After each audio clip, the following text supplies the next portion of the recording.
Before we begin this Sunday evening address, if you're not already subscribed to this YouTube channel, go ahead and subscribe to it now. And if you are already subscribed, check and make sure that YouTube hasn't unsubscribed. There's a lot of that going on. Hit the bell icon so you can be notified when a new video drops. And be sure to give the video a like. The white supremacists hate that.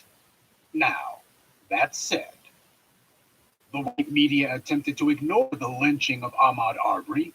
They did everything that they could to pretend as if it was a tree that fell in the forest, but none of them heard it. Hell, in the white media's case, it was a tree that fell on them, and they pretended as if they didn't get flattened by it. But the black grassroots wouldn't let it go.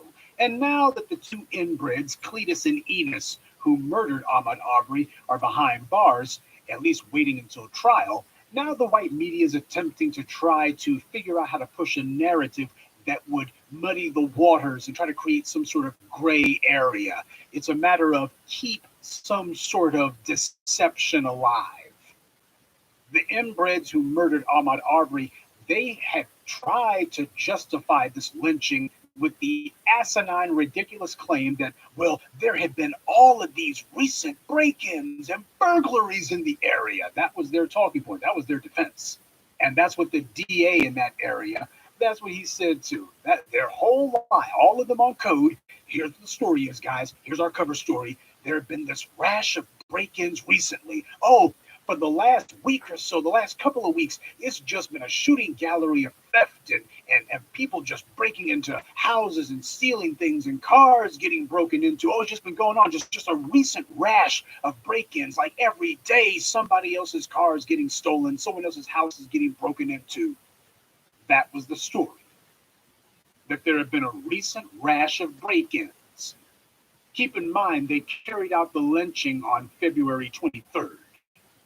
Well, as CNN and other outlets reported, the Glenn County Police were forced to admit that there had been no burglaries or break-ins in that area for nearly 2 months leading up to the lynching. The last time that the Glenn County Police had any sort of report of some sort of break-in for anything was back on January 1st. That was almost 2 months before the lynching took place. That's not some recent rash of break-ins. And keep in mind, they only had one report of one incident. It's amazing that CNN actually posted that. But you know, it's only when you look at the details of this claim of a break-in that things really get interesting. Because you see, the person who actually made the claim was none other than the McMichaels. Yeah, the same ones who murdered Ahmaud Arbery. Here they were claiming that somebody had broken into their car on January 1st. Now, family, have you ever heard of Munchausen by proxy syndrome? It's when someone wants attention, but they know that they're too pathetic to get it on their own for anything that they've done. So in many cases, usually Munchausen by proxy is women who will deliberately abuse and make their children sick so that they can get sympathy from their friends and neighbors and such, because they are the poor, besotted parent, the poor, unfortunate parent who has to watch their child suffer, and oh, we feel so sorry for you. That's one form of Munchausen by proxy. People who want attention do that. They try to bring attention to themselves through some sort of phony baloney misfortune. Well, there's also other forms of Munchausen by proxy, usually practiced by men. You have men who set fires to places so they can get attention from the local media. During the Black Lives Matters rallies a few years back, you had a case where some white man vandalized his own beat-up, worn-out pickup truck. And he tried to claim that it happened because of some Black Lives Matters types. They were mad that he wrote Blue Lives Matters on his pickup truck, his old beat-up, dilapidated pickup truck. He got a lot of white media attention. The white media was only too eager to go ahead and signal boost this guy's fraud, his hoax. And as a result, this clown was able to get lots of his fellow inbreds to send him their state mental disability checks. Of course, as with all these other Blue Lives Matters frauds, this guy was found out to be a liar and he was arrested, but I'm sure they probably promptly let him go. But when you consider that it was the McMichaels who were the ones who claimed that somebody had broken into their conveniently unlocked truck and stolen a pistol, well, considering the source, it's time to ask if it's more than coincidence that these are the two scumbags who are constantly calling the police and constantly trying to bring attention to themselves. It's time to ask if maybe some of these break ins and such are the McMichaels at work. It's an honest question considering these guys have been caught in a lie already. Their lie about some rash of break ins, that's not true. The Glenn County Police said there were no rash of break ins. Ain't been but one incident in months. Hasn't been anything in months. And the one time there was something, it was the McMichaels claiming it. So that already, if the local cops were not looking and going, oh, we got the McMichaels, these guys are right as rain. If the cops were not trying to figure out how to protect that area, that lets you know that it's all a pack of lies. But the white media wasn't asking those questions. CNN posted this story, but we'll get to what happened in a moment.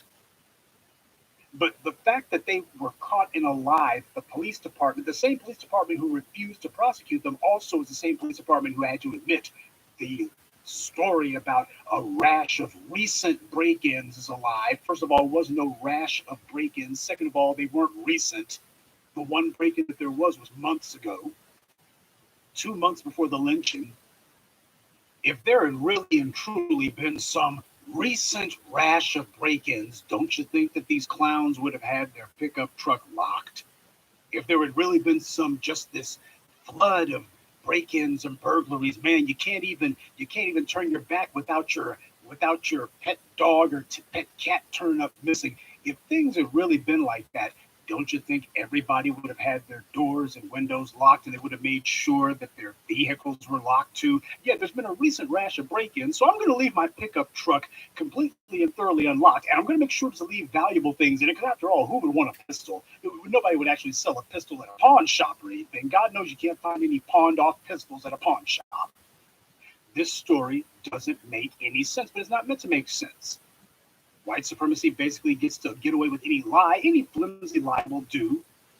The authorities understand that you're lying. The white media knows that you're lying. You know that you're lying, but you also know that this is the unspoken rule of white supremacy. Hey, we know you didn't need a reason to go ahead and break the law or to try to harm somebody. If you're a white supremacist, all you need is an opportunity, and well, nothing will happen to you. That's what really occurred here. Their story makes no sense. So what it means is these guys have basically been trying to get attention for themselves, and they were probably they had seen most likely Ahmaud or seen some other black people who might have come through the area, and they made up their minds, we're going to mark off our territory. Jason Black talked about how these guys look like a couple of freaking rejects from a Game of Thrones episode.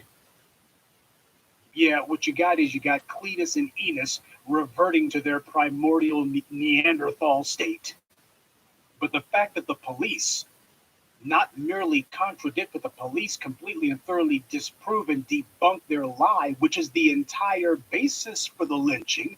Their one excuse that they had was, but we had to because there were all these break-ins and burglaries that were taking place. Okay, maybe this guy didn't do it, but God dang it, we didn't know it. There were all these burglaries taking place. No, there were no rash of burglaries, just one, reported by the McMichaels, and that being the case, what it basically means is there probably wasn't even that one.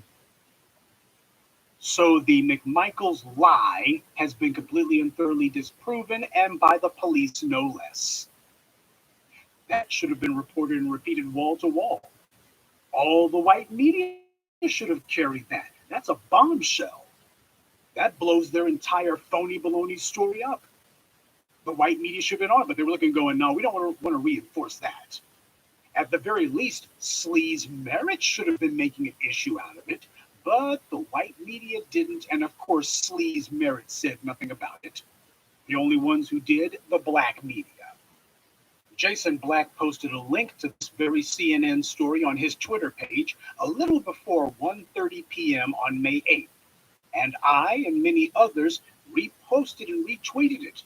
We had to make sure that people understood exactly what was happening. Hey, here's the smoking gun as if we needed one. If anybody tries to pull the old, oh, well, that black guy, you know, there have been a bunch of burglaries and there have been a bunch of break-ins and it was probably this black guy or maybe some other black guy, but you can't be mad at them. They were simply reacting to the fact that the neighborhood was under siege. So when they tried that lie, it's a matter of you go ahead and point out they were lying. The black media armed you with the ammunition. And the story soon began to get traction because of the fact that social media had picked it up.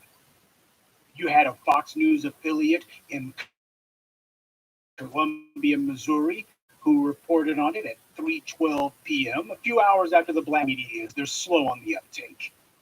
And then you had the New York Daily News who picked it up and ran a story about it at 4:06 p.m.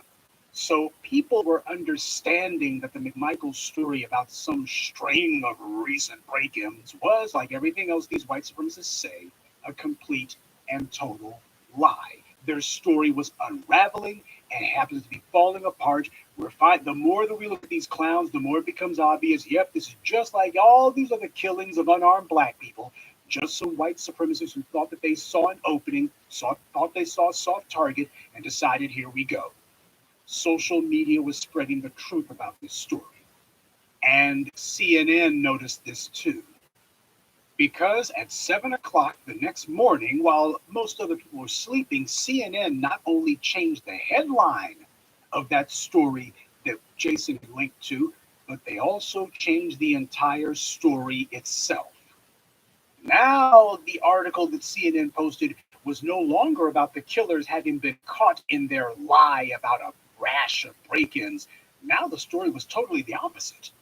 It was about how the local prosecutor, who had been forced to recuse himself from the case, he was now claiming that the elder inbred had investigated Arbery once. Nobody's saying anything about the two killers. Nobody's saying what investigations of them that there have been in the past. Nobody's looking and going, hey, have these guys ever had any trouble they've caused for other citizens? They've already shown that they're a couple of trigger-happy morons. Any other people who these guys have called themselves trying to do citizens arrests on? They didn't. Instead, it's a matter of, well, we're going to try to turn this on Arbery and say, well, these guys, they had investigated him before. Really? That's what you're trying to go with? No mention of the police debunking their break-in lie. Not in the headline or the description. And when you read the rest of this new story that CNN posted in the place of the old one, you see that any mention of the break-in claims being false is also gone. CNN just cut and pasted the killer's claims and didn't even mention that these claims had already been disproven. In fact, CNN buried the one part about the break-in having been found to be a hoax. They buried that at the very bottom of the article. It's a one sentence, blink and you'll miss it phrase. They wanted to make sure this was covered up. This is what the white media did when the truth was exposed. This is what CNN did. They buried it. When the truth was finally being reported, CNN said, we're going to cover this up. So they left the link up. The link is still live, but it no longer takes you to the story about the liars being found out. Instead, now it's a matter of, when you come looking for it, now what you're going to see is, this Arbery guy, he had been investigated by one of his killers once. They had dug up evidence that exposed the killers as liars, but because this didn't support CNN and the white media's pro-white supremacist narrative, they removed it, and they even went beyond that. They left the link up. You click on the link, and it still takes you to a story, all right.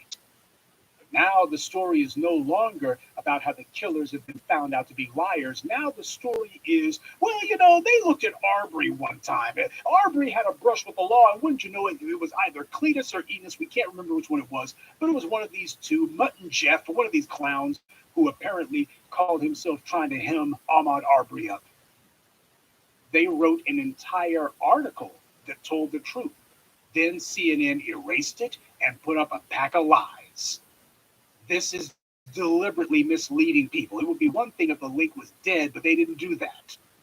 Oh, they still want you to click on the link, all right. All the people who had previously posted that link and reposted it on social media, it's like, oh yeah, you'll be bringing traffic to the site, all right. They'll be looking at this article, all right, but it's going to be something totally different. And you think these people are not the PR wing of white supremacy? They didn't move the truth to another part of the website. It's not like, look, well, we just moved this old article. No, they didn't move it. They just got rid of it altogether and put something else entirely, something completely the opposite in its place. See, the white media understands that it matters what they talk about, and it also matters how much time they devote to it. They did an entire article that went in depth and devoted a lot of space to showing what reprobate liars these killers are. These two white supremacist thugs who hunted down and murdered an innocent man, they then erased all of that and took what had previously been an entire report detailing the lies and then reduced it to a single sentence buried at the bottom of the story. Now, you would think that the family should be the main ones touting this. At the very least, Sleaze Merritt, if he's going to be the one speaking to the family, that scumbag, he should be the one talking about this, but he's not. And by the way, as soon as you see that idiot show up, you know the fix is in. And for the half-wits who are so silly as to think that maybe he's just a sorry excuse for a lawyer, while he is a pathetic excuse for a legal mind, you better ask yourself this: when has the white media ever attacked Sleaze Merritt? If this guy was really damaging white supremacy, and if he was really standing up for black people, and if he was really standing up for justice, then wouldn't they be going after him like they did Johnny Cochran? You see, it's precisely because the white media knows that when Sleaze Merritt's on the scene, white supremacy wins. That's the reason why they're not going after the guy. They're not trying to find a way to defame him or delegitimize him or to cast aspersions on him. They're not bringing anyone up to say, well, who's this Sleaze Merritt guy? Oh, his tactics are just so questionable, you see, the things he says. They're not trying to delegitimize because he is controlled opposition. He is barely opposition at all. He gives a wink and a nod to everything that the system does. The best you get from that moron is a tisk tisk. But that's why the white media likes him. He's on the take. He's only giving a passing reference to racism or lynching because he got beat like a drum last year after he allowed his clients to help Amber Geiger get a slap on the wrist. Oh, his credibility and reputation happens to be very much in doubt, and it's not because anyone's lied about him, it's because people have found out the truth. He thinks to himself that he's going to ingratiate himself with the white supremacist powers that be. He'll get out there and don't worry, I'll calm him down. These are my people. I know these people. I know them. You don't worry. I still get it some extra butter biscuits. I'm still getting an extra invitation to the Rotary Club. Good, God knows I need the money. I'll go ahead and calm him down. I'll calm him down. He's here to do the same con game that Mushmouth Crump did, but he wants to try to get out in front of what he knows will be the inevitable accusations that he's on team white supremacy. So that's the reason why he's given a little bit of lip service to the kind of things that the black media have said. That way, he's trying to give himself rhetorical cover. This is a typical white supremacist tactic. If somebody says, well, why in the world is this bastard not saying this is a white supremacist lynching? Well, he did say lynching. Well, not him, the father did. Well, he said that the DA should be looked at, investigated by the state bar. Really? Based on what? Sleaze doesn't say what. So you see, this is just a joke. This is some quasi-media judicial theater that he's putting on for the benefit of the B1 types, the black folks who are serious about empowerment and serious about stopping these white supremacist attacks. All Sleaze Merritt is doing is trying to put some verbiage out there to give himself some cover. By the way, Jason pointed out that these inbreds who lynched Ahmaud Arbery, these clowns have long beards, look like they just got through eating a freaking Cocker Spaniel. And that this seems to be a cultural artifact among the brute class of white supremacy. Well, Sleaze Merritt, also has a long beard too. Just thought I'd point that out. But CNN's been busted. The bastards have been busted tampering with informational evidence. They have been busted trying to cover up the truth. CNN truly is the Caucasian Nazi network.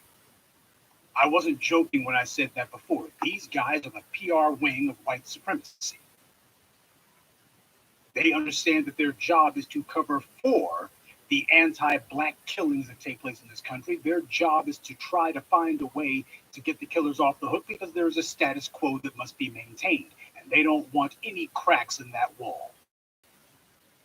Now, since the black media has been telling the people what's really going on here, the white media is now attempting to bury whatever information proves that these racist murderers lied and had no legal or even factual basis for the lynching that they carried out.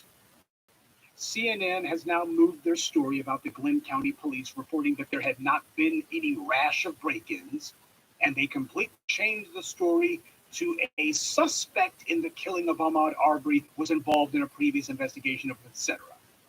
You click on the link and you think that it's going to imagine that you see that the social media says, hey, here's a story from him showing that the break-in story was a lie. You click on it thinking you're going to get information about that. Instead, CNN baits and switches it. They bait you in and then switch the story. And now it's a story completely different about how Arbery had allegedly once been charged with shoplifting. That's their story. And then they do what they always do. They just copy and paste what the white supremacist in the DA's office or the white supremacist lynch party themselves said.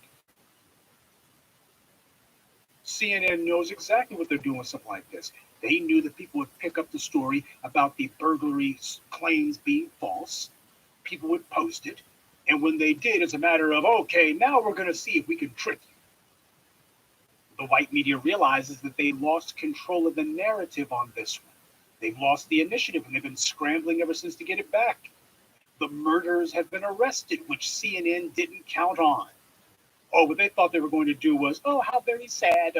It's unfortunate this happened, but don't expect any arrests. And here's the reason why there shouldn't be any arrests. And as far as this goes, we're just going to pretend like it wasn't here. And hopefully this will get buried during the grand jury, because we know that's what they're going to try to do. And we're going to stop talking about this so we can get the DA as much cover as possible. Under cover of silence, he'll go ahead and quietly bury this, and nobody will know, and we'll just say, what can you do? It's the only system we got, and well, that'll be the story. Instead, it's a matter of, no, there was enough public pressure that was put on the bastards that they had to arrest Cletus and Enos. And now the white media is going, we got a real problem here. We're trying to ratchet up the anti-black violence. We're trying to send the dog whistle that, hey, you can kill any black person you want and get away with it, and the would-be race soldiers would strike a blow for white supremacy. This is going to take the heart out of them when they understand you try calling yourself harming a black person, assuming that black person isn't armed. At the very least, you expect to be arrested and put on trial. Now you're going to give pause to them, and CNN's like, no, we can't have that. We got to stop this. We got to get this back on track. That's the goal as CNN sees it. And if people see that over and over again, they get conditioned to, well, that's just the way it is. But you've had these new voices of black media who are putting pressure on the right people, invalidating the racist tactics that the white media uses, giving the grassroots the verbiage with which to fight back, helping people understand what needs to be done here. And the white media doesn't have an antidote to that. So now you see what it is they've been reduced to. They're going all out on this one. Their hope was that this would be like the murder of Michael Brown all over again, or what Dan Donovan did in the case of Daniel Pantaleo. Well, we're going to bury this in the grand jury. The grand jury proceedings happen to be secret, so you won't be hearing us say, well, we really don't even believe that there's enough to convict. We don't think that there's actually enough here to warrant an indictment, but it's up to you. We just don't, but as the prosecution, we don't think there's enough. Which, of course, begs the question: why would you actually bring someone before a grand jury if you don't actually think there's enough for an indictment? But that's the whole point.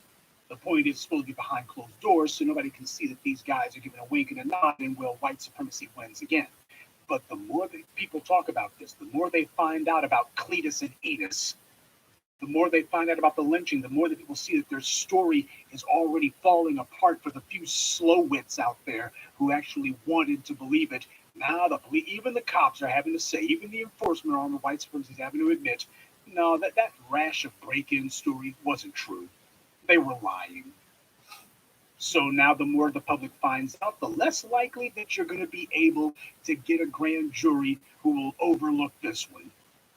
Oh, well, if it goes to trial, maybe we can lay a basis for the DA to slow walk his way to a hung jury or an acquittal. Or if all those fails, we want to at least give some cover to the judge to throw out the verdict. So that's the whole point. You've got to condition the public to accept that. If you already know that the fix is in, well, when the public is going to be outraged, well, you don't want them to be too outraged. You want the public to have resigned themselves to this predetermined conclusion. What needs to be happening right now is that there needs to be a serious examination of the past of these two. These two psychopathic white supremacist pieces of trash. Every freaking aspect of their lives, everything about them, from the day that they were hatched in whatever cave they came out of until the day that they murdered Ahmaud Arbery, all of it needs to be looked at. We need to know everything there is to know about these two, because you know damn well, given the fact that these guys have shown that they are prone to unhinged violence and that they like chasing people around, and that these guys clearly are a couple of violent thugs, you know dang well that they've probably got a ton of accusations against them that we're not hearing about because nobody's asking about it. Now, the Aryan propagandists, the Associated Press, they had no problem trying to figure out if they could dig up some dirt on Trayvon Martin. Always the same. It's a matter of if a black person is murdered, we got to find a way to justify it. And if a black person is accused of harming someone, we'll justify that too. The white media is not doing any looking into the background of these two inbreds. And notice that there's no black lawyers. Where are all these black lawyers we hear about? Where's the Monique Presleys of the world at, huh? Where are all these black legal scholars and legal minds that we keep hearing so much about? They're always beating their chest and telling us how skillful they are. None of them ever write any friend of the court briefs. There's no amicus briefs that ever come from these black so-called lawyers. They never seem bothered. I guess they got too much on their minds, though most of them are always complaining about the fact that they can't get enough work. Yeah, but you never do any work when you have free time. Amazing how that works. Where are the black lawyers at who are using their expertise to investigate the past of these two? You know damn well that it wouldn't take much looking at all to find out these guys have got not a bunch of dirt under their fingernails, but they have got a freaking toilet under their fingernails. You know full well they do. No one is demanding to see Gregory Michael's service record when he was with the police, and his son as well. Nobody's looking to say, man, you know, as racist as he is, you know that there's going to be a ton of citizens' complaints against him. This guy's got to have all kinds of citizens' complaints that he was brought up on. How many of those complaints against him were about racial profiling? How many citizens complained about police brutality from either of these scumbags? How much corruption was Gregory McMichaels involved in? Why is nobody asking that question? Look at their service record. Look at their work record. Talk to their neighbors. Wouldn't take long at all to find that there's probably a lot of people who have problems out of these two. Now, Sleaze Merritt, he had no problem having some investigators get together to look at R. Kelly. Oh, yeah, when it came time for Sleaze Merritt to try to figure out if there was some money he could get from R. Kelly, let me get some black women in front of the camera, and they don't say stuff about him. Oh, y'all just don't know. I'm sure that this dude's dirty. He's wrong. Black rape culture. That's what Sleaze Merritt was saying. Okay, so Sleaze Merritt can investigate a black man when he thinks white power will pat him on the head for it. But when it comes time to investigate two white supremacist scum, Sleaze Merritt forgot where his investigators are at. He forgets where he misplaced his investigator's phone number. And he's supposed to be representing the family of the deceased. Sleaze Merritt seems to think that merely giving lip service to the white media's predictable smearing of black victims of white supremacist violence is enough, and it's not. He should be telling us about all the dirt on Gregory McMichaels, all the dirt on his inbred son. He should have people looking into that. In fact, he should have already had a dossier put together and been disseminating it to anyone who would listen. What the hell is he there to talk to the family about? If he is not there to make sure that the white media doesn't get away with trying to bury this or doesn't get away with attempting to try to let the killers off the hook, then what the hell is he doing there? Oh, I guess he told the family, well, this is out of our hands. The media, well, they're going to say what they're going to say, what they're going to say. And what I'm here for is, there may be a check in it for you. This guy used to be with the police department, and at the very least, maybe we can make a claim. Well, maybe we can, but whatever you do, don't say that it was about race. We got to calm this down. We got to turn the temperature on this down. We definitely don't want this to get any hotter. We got to cool things off, and that's the responsible thing to do. And maybe there'll be a check in it for you guys when this is all over. Now, of course, I wasn't there, but given Sleaze Merritt's track record, this ambulance chasing asinine idiot, we can make some reasonable suppositions about the kind of crap that he says based on the kind of stupid stuff that comes out of his mouth. A couple of filthy, dirty, back of the woods pieces of white supremacist trash like these two, you know dang well they got all kinds of accusations against them. They chase people up and down the streets with guns merely for walking through their neighborhood. There's no doubt that there's a ton of citizen and co-worker and neighborhood complaints against these two. That's what the story is. Point out to the public that, hey, this is not the first time these guys have pulled a stunt like this. These guys are not just a bunch of white supremacists. They're not just murderers. They're liars. They're brutes. They are criminals of the lowest sort. But Sleaze Merritt understands his job is to reinforce the white media's anti-black narrative. And being a good little boy that he is, Sleaze Merritt doesn't dare impugn the character of his white supremacist masters. Oh, these are two white men here. Well, I can't really say much about that. I gotta be careful now. What about R. Kelly? There's black rape culture. There's rape culture in black men. We gotta be honest about that. See, he talks tough about the black community, but when it comes to the white supremacists, well, he's all sheepish, and he says something one time and runs away, throwing a rock and hiding his hands is what he likes to do. And then this bastard gives us empty talk about how some anonymous they always assassinate the character of dead black men. Yeah, if only Sleaze Merritt was there to say something about it. Oh, wait.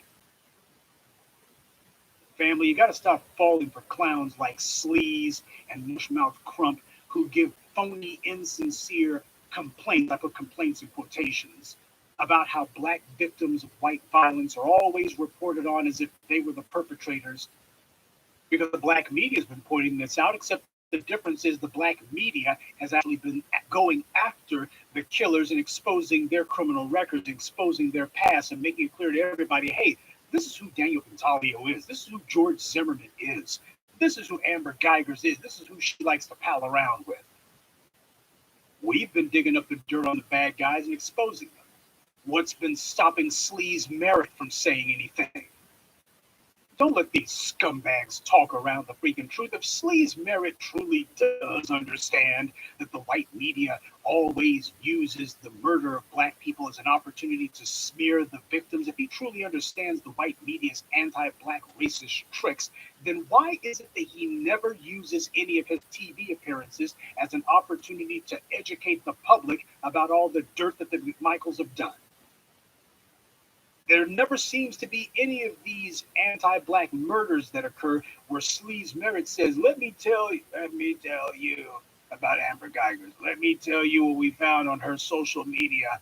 Oh, it may not be conclusive that she's a white supremacist, but it's certainly indicative and needs to be looked at. This is her mindset. This is what she does. This is who she associates with.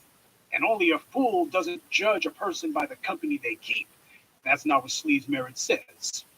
Instead, Sleaze Merritt, he gives just a couple of phony, insincere words of what a shame that you're smearing the victims, and then he lets the white media continue to smear the victims.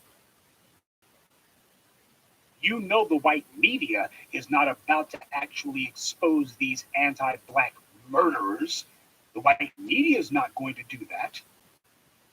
And the fact that the white media remains silent about all the dirt on these anti-black killers, what it's meant to do is to create the misperception in the public mind that there must not be anything on these guys. Why? These guys must be upstanding citizens. These guys must be just average, salt of the earth white people. And clearly, these guys are law abiding citizens. If they weren't, then the white media would have said something, right?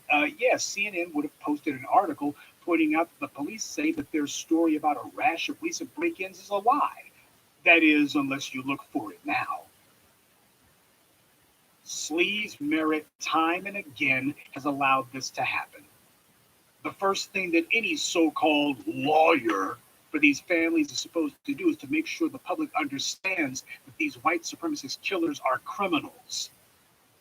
Any attorney worth his salt is supposed to stack the deck against the opponents of his client. He's supposed to stack the deck in the favor of his client. That's what he's supposed to do. An attorney's job is to take the events and make sure that they are framed in a way that is as advantageous to his client as possible. That's what the black media does. We put the bastards on the defensive and we keep them there because we understand that the white media is waging an anti-black propaganda war against us. And that being the case, you make sure that your opponent stays on their heels. You keep the bastards on the run. You don't give the bastards a single inch.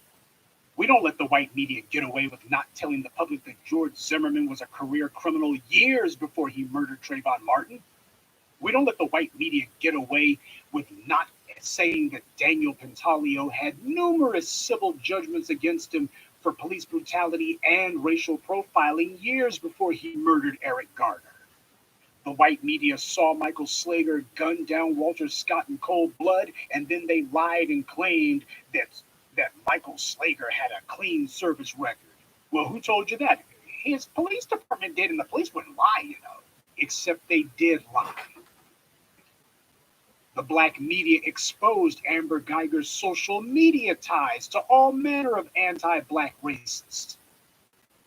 We were the ones who pointed out people that Amber Geiger had a fellow officer who she was sending lewd text messages to, and that this guy had killed a black man. So this guy, she's sitting here sexting a guy who had murdered a black man. Sleaze Merritt, however, never mentioned any of this. Apparently, the boy, not only does he not think, but he can't read either. That would explain a lot. Oh yes, Sleaze Merritt, he's such a savvy lawyer. But all he does is complain about what the white media does, even though he himself admits he knows they're going to do it. And what does he respond with? Nothing. His job is the same as all these black police chiefs. To pretend to be fighting for justice, to pretend that he understands when his true allegiance is to white supremacy. His job is to calm all of these rowdy Negroes down. We don't want things getting out of hand, so Sleaze, you're our boy. You're on the team. Absolutely, master. I sure am. And that's what his job is.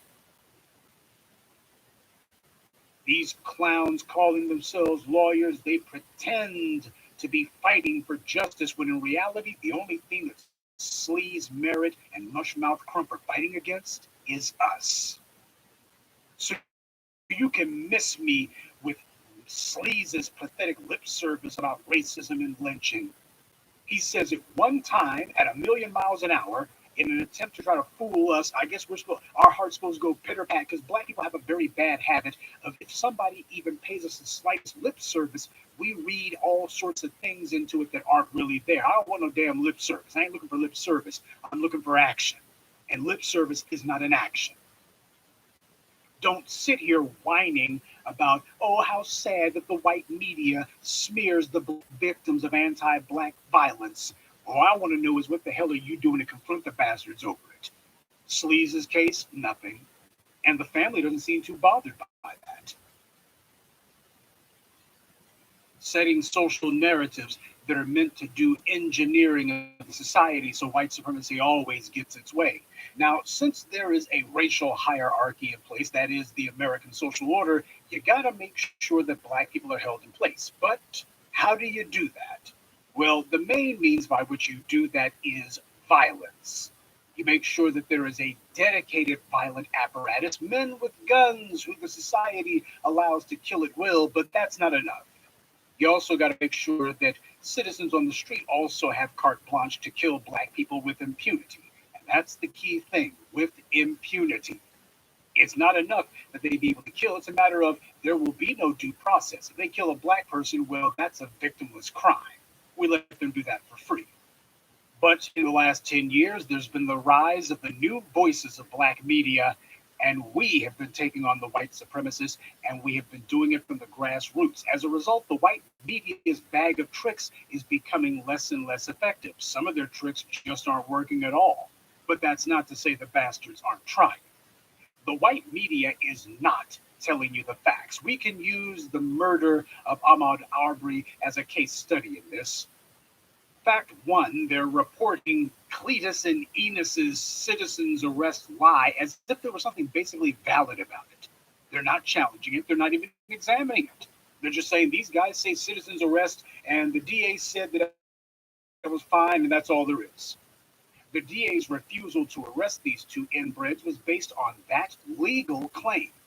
So why is the white media not bringing out their legal experts to discuss whether or not there's any sort of basis for citizens arrest? Shouldn't they be chewing the fat on this? You would think that they would be discussing it morning, noon, and night, but they're not. They had no problem bringing out the Jeffrey Toobins and other TV race baiters to explain why the scared for your life defense was a 100% protection against a conviction for cops. They brought out all their lawyers to explain the law on that one, and it was just a straightforward, well, you may not like it, but there's a Supreme Court ruling, not to mention it's long-standing practice, and that's just the way it is.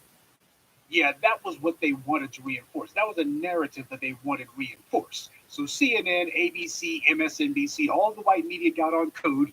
We're going to have to make sure that nobody challenges this. We don't want anyone thinking to themselves that this is not right. So we're just going to tell them this is the way it is, and there's no sense in changing it, so you might as well get used to it.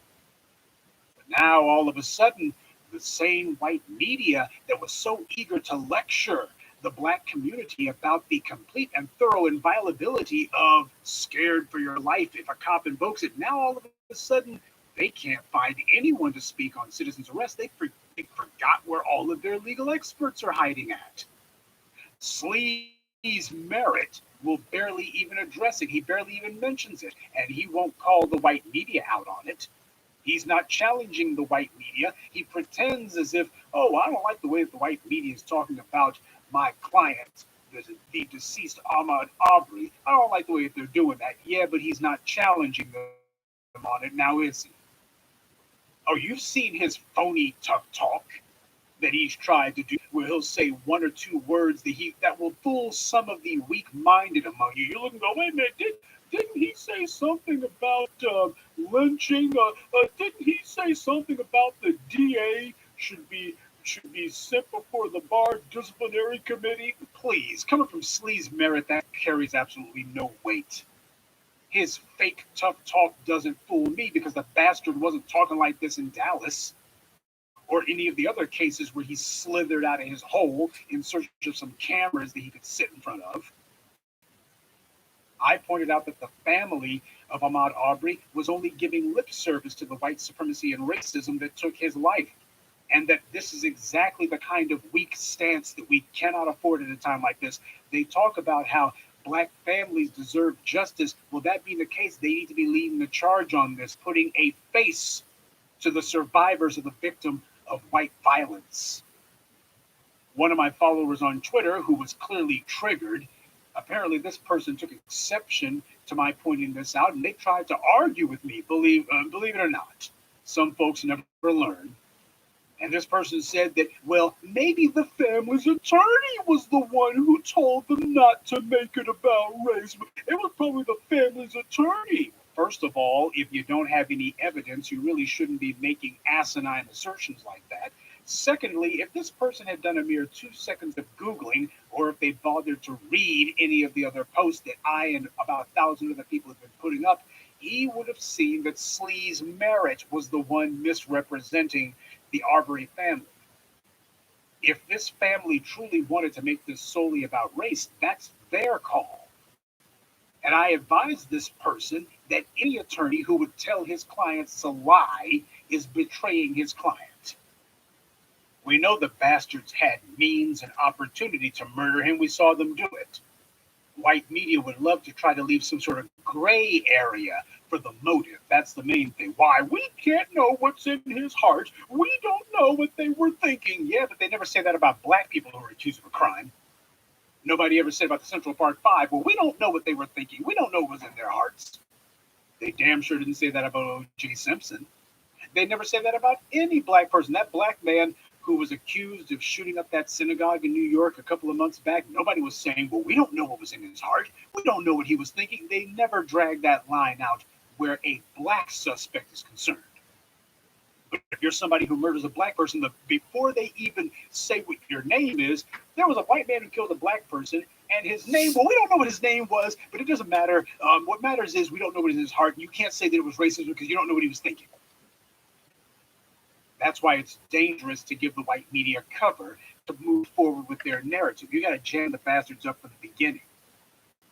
And any attorney who doesn't understand that, or in the case of Sleaze Merritt, refuses to do that, he is on the side of the white supremacists.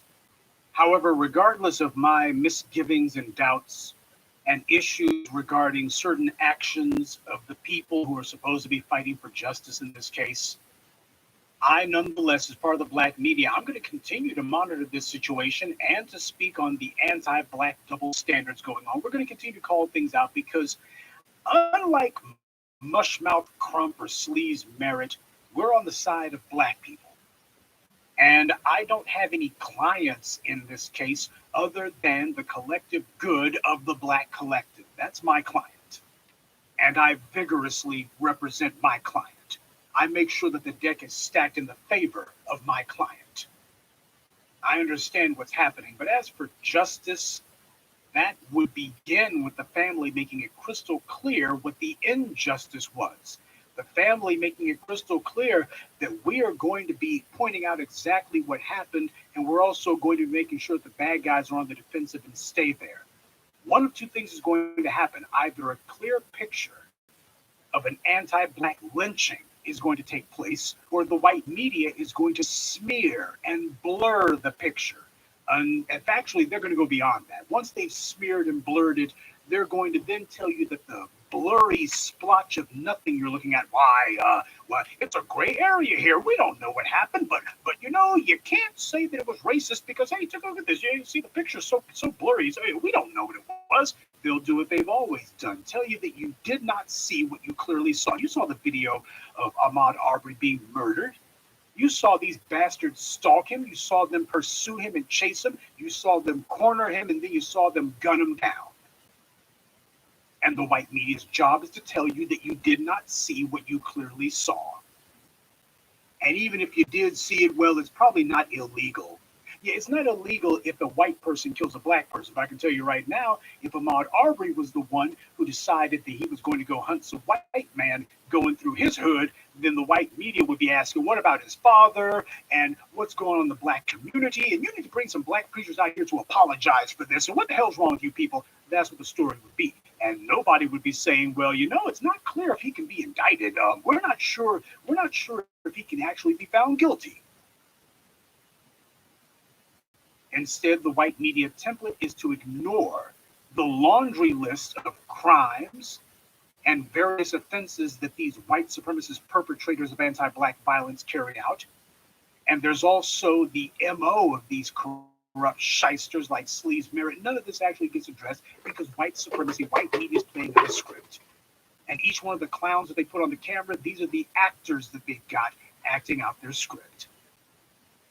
It seems we get all these black people who love to brag about how they're lawyers or how they're cops or they're investigators or et cetera. In the black community, a lot of black folks like to fake the funk. They like to go ahead and boast because they know that there's no punishment for lying to the black collective. So black people love to claim that they can do all sorts of stuff that they can't actually do. They got all sorts of skills they don't actually have. They know all kinds of people they don't actually know, and that they can find out all kinds of information that they can't find out. And truth be told, they aren't even motivated to do so. But whenever black people have been attacked or killed by some piece of white supremacist trash, with or without a badge, it's always the black media who has to do the legwork. Whatever happened to all these black lawyers and cops and investigators, all these black people who love to brag about how much they know? You see them in my comment section. Jason Black has them call in to his broadcast. Tariq has the same thing. You got all these Negroes who love to brag about how much they know and how they can. Oh, why? I'm practically like a black version of the CIA. Yeah, except the difference is the CIA actually gets things done. You don't. Where are all these people at now for times like this, huh? Well, so much for all of these half-baked, plugged-in Negro investigators and lawyers and such, huh? Nobody ever seems to have the ability to do the work of finding the dirt on these killers and making sure that it gets brought to light. No, we have no black people who are supposed to have all these skills who actually use them.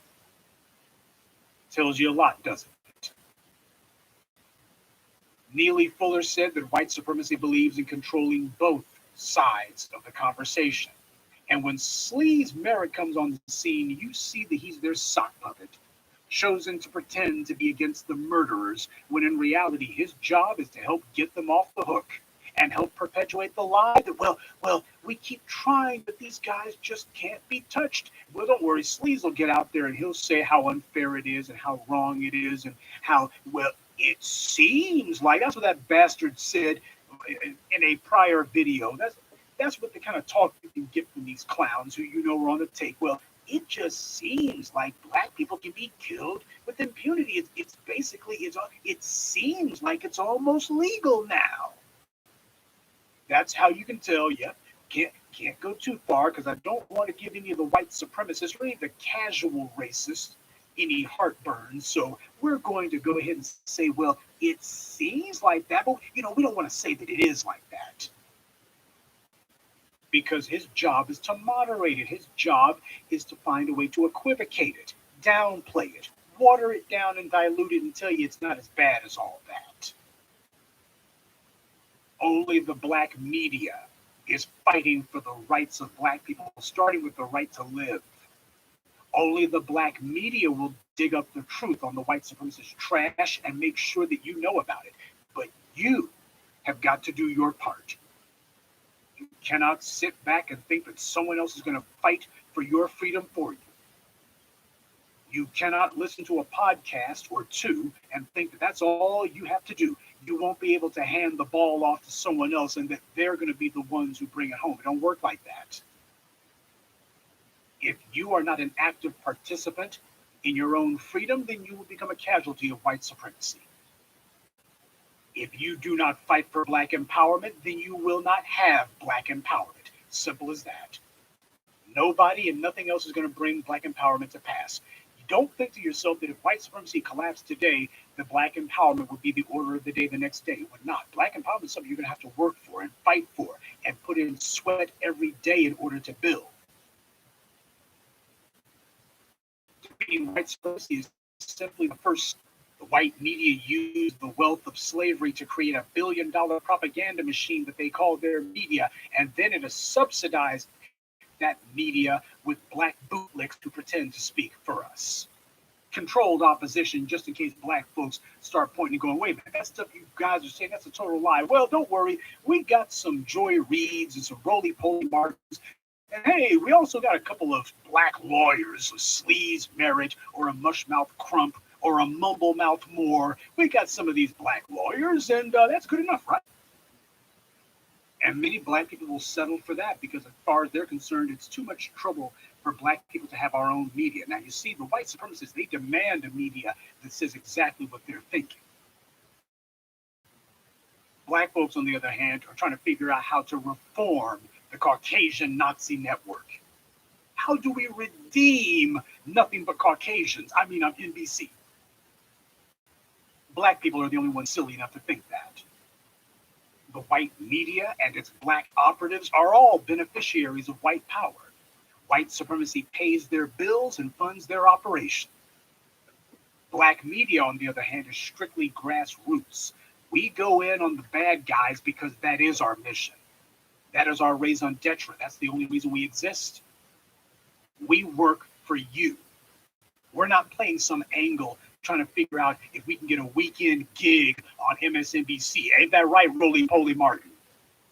We're not trying to figure out how do we get an appearance fee if we can get the white media to have us on their cable show every once in a while.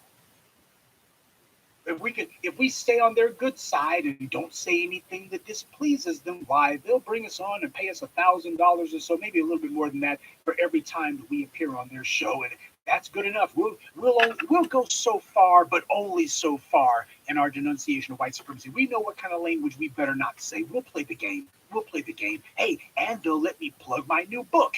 Ain't that right, Michael Eric dumbass? I'm Tyson. Ain't that right? Ain't that right, Mark Lamont, you big dummy Hill? You see, the black media is not trying to get some quickie settlement paycheck or trying to curry favor with some white supremacists in the media or some white supremacists in government. Like Judge Tammy the Mammy did in Dallas. That we're not trying to be like them. We are not tools of white supremacy or opportunists for ourselves. Nobody can make us say anything that we don't want to say. And more importantly than that, no one can prevent us from saying exactly what we want to say. We're not scared to point out that white supremacist killers and then expose their history of law breaking and wrongdoing. Sleaze Merritt, however, is terrified of it.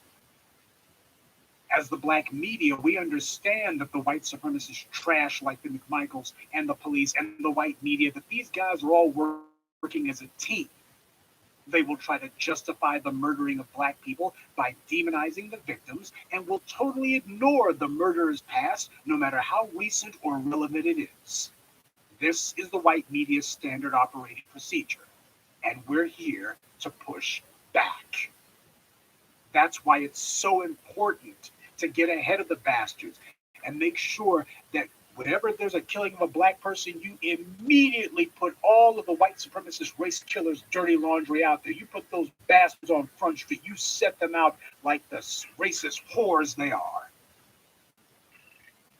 You make it where before the public even knows the name of the killer, they already know about his rap sheet. They know about every citizen complaint. They know about the co-workers' concerns. They know everything about the bastard. Before they even know his name, they know his dirt. That's how you put them on the defensive and keep them there. We all understand what the white media will attempt to do because it's their only play. They are a blatant, and CNN showing you, they are a shameless PR agency for any and every anti-black murder that takes place. You have got to make sure that the black media has what it needs to stack the deck against these bastards. We're up against a unified offense. We require a unified defense. This way we can have them on the ropes before they even try the usual tactics. We can define who these bastards are. It's no coincidence that in every case where the name of the white supremacist killer was well publicized, the race killer also got convicted. That's no coincidence. That's why the white media does everything it can to not mention the name of racist police or white supremacist street thugs like the McMichaels. They do everything they can. Let's talk about Ahmaud Arbery, but let's not tell you who Gregory McMichael and his degenerate offspring are. We're not going to talk about them. We're just going to talk about the victim, and while we're talking about the victim, let's also bring up any dirt that we have on him. It's just going to be a straightforward monologue about how the victim, and you never hear about his killer. The white media tried to hide Jason Van Dyke's name, and instead they only wanted to talk about Laquan McDonald. But we told the people who Jason Van Dyke was, and now he's in prison. We told people who Michael Slager was, and now he's in prison. We told people who Amber Geiger was, and now she's in prison, despite Sleaze Merritt's best efforts. The white media wants to make it where the only person whose name you know in this case is Ahmaud Arbery. That way, even if they can't smear him, they'll leave the reputation of the two inbred McMichaels clan a blank slate. In other words, you won't know anything about his killers. They're just these faceless, nameless individuals who get talked about, but you never see them. You don't know their name. You don't know anything about them. They could be anyone, which means you do not have a focus for your indignation. That's deliberate. You do not have a focus to ask questions about. They want to make sure that you don't have anything there to actually analyze. And that way, the white media, having created a vacuum, they can fill that vacuum with whatever manner of lies that they want. You saw that play itself out with the bait and switch that they did regarding the disproving and debunking of their lie about a recent rash of break ins. The white media realized, whoops, we just filled up the public gap with the truth. Oh, better reestablish that void. Okay, now that we have, whoops, we went ahead and zipped that truth right the hell out of there, threw it away. Now let's fill it with a whole bunch of lies and innuendo and a whole bunch of hearsay. And this is meant to help the prosecutors and the defense, who will be working together. The DA's office will be working hand in hand with the defense to try to paint a false picture that these two inbreds were actually otherwise well-meaning innocent hillbillies who just happened to jump in their truck armed to the teeth and gun down an innocent man. Why, this was just a tragic confluence of events. They won't point out the McMichaels' lies, that there never was any rash of burglaries in their area. They'll also never point out that the one instance where they do claim that there was a break-in, it was the McMichaels themselves who alleged it, and how strange it is that if there were all these break-ins in the area, why would you leave your truck unlocked and leave that? Leave this void there, and then you get to resist violence. The white media sees it as their job. We got to prejudice you against this black person here. We, the black media, we're merely doing the job that the white media and the white police and the white prosecutors have refused to do, and that's tell the truth. The public doesn't know who the McMichaels are, does not know their lies, and as CNN has shown you, if the white media and the police and sleaze merit have their way, the public will never know the truth. So we're telling it, but you have to do your part. Now, we can have our issues with how the families of the deceased go about things, but the fact that the white supremacists will be called out, and at the very least, we're going to correct the record and make sure that even if we're not out there cheerleading for the deceased, or rather the family of the deceased, at the very least, we are fact-checking and correcting what the white media says. Light of truth is shown on them. That's not just the job of the black media, it is the job of us all. That means you. We know the white media is going to lie. That's their job. That's why they were invented. The question is, are you going to get up and tell the truth?